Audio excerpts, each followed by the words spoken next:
Panibagong vlog na naman ulit tayo mga kaganapan kahapon at kaninang umaga. Hindi tayo nakapag-edit kahapon dahil is konti lang yung aking video guys, no? Dahil meron tayong linakad kahapon yung aking Google AdSense. Sinanap ko siya kung nasaan na dahil nawala yung aking guys, monetization doon sa YT. Kaya ayun, at nagpanik tayo kaya hindi ako nakapag-edit. Pero okay lang yan dahil babalik naman daw yun.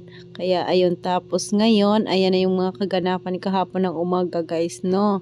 Ayan, nag-ano na sila dyan, nagpi-finishing na ng mga bintana, tapos yung pintuan, dahil ano na natin yun, palalagyan na natin ng pintuan at saka yung bintana ba. Tapos ayan, pinipinturahan na yung mga bakal-bakal dyan, baka is mag-alkuba na ba sila ba. Tapos ito naman yung ganap dito sa tindahan natin guys, no. Si Ate Amshi yung nagbabantay ng ating tindahan. Tapos ayan na nga, dahil is pinapa-update na nga yung ating pin, pumunta agad kami sa Parana. Sinilip ko na naman ulit doon sa post office dahil wala nga dyan si Ate Dronby. Hindi niya ako matulungan sa aking cellphone. Inantay ko pa siya nung gabi na siya nakauwi, no. Pero ayun, hindi pa rin na-submit yung aking request. Kaya mag-antay na naman ulit tayo ng 1 linggo bago natin makuha. Tapos pagdating nga namin doon sa Paranas guys, ang dami palang tao, no? Dahil nagpa-release daw ng tupad ba yun? Kaya ayun, umuwi agad kami. Tapos kinahaponan na ayan at naningil na naman ulit tayo doon sa palengke at bumili na rin kami ng mga tinapay dahil konti na lang yung ating mga tindang tinapay.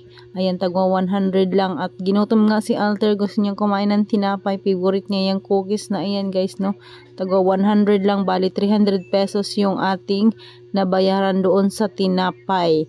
So fast forward na tayo kaninang umaga dahil Sabado ay Purple UD, kaya ayan, at OOTD tayo, no.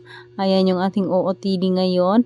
At dito tayo mag-a-attend ng Purple UD sa kanila Alter dahil sila Ate Dronby is homeroom lang naman yun sa kanilang pag nagbigay ng award, sa mga room na lang.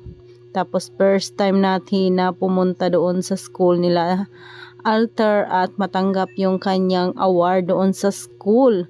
O diba, ayan yung aming pormahan, dalawa ni Alter. Ayan, at hindi din naman kami nagtagal ni Alter doon sa school dahil nga yung lating labahin ay napakadami. Pagkatapos nga ni Alter natanggap yung kanyang award ay kinuha agad namin, tapos maya umuwi agad kami guys, no. So ayan yung mga project ng mga bata, nilagay nila dyan. Tapos yung kay Alter ay hinanap namin, nandun pala doon sa taas. Ayun, nandoon yung kay Alter na yung kanyang ginawa niya na barko ba. Tapos ayan, pagkatapos nga naming kuha yung award ni Alter ay umuwi agad ako dahil yung aking labahin guys, no, ay nagtambak.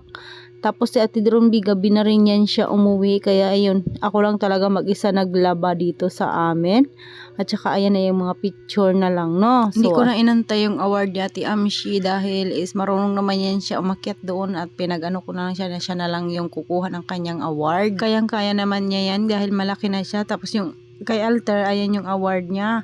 O siya guys, hanggang dito na lang muna yung ating video. Maraming salamat. Thank you for watching. Paki-like at paki-share na rin ang ating video. Bye!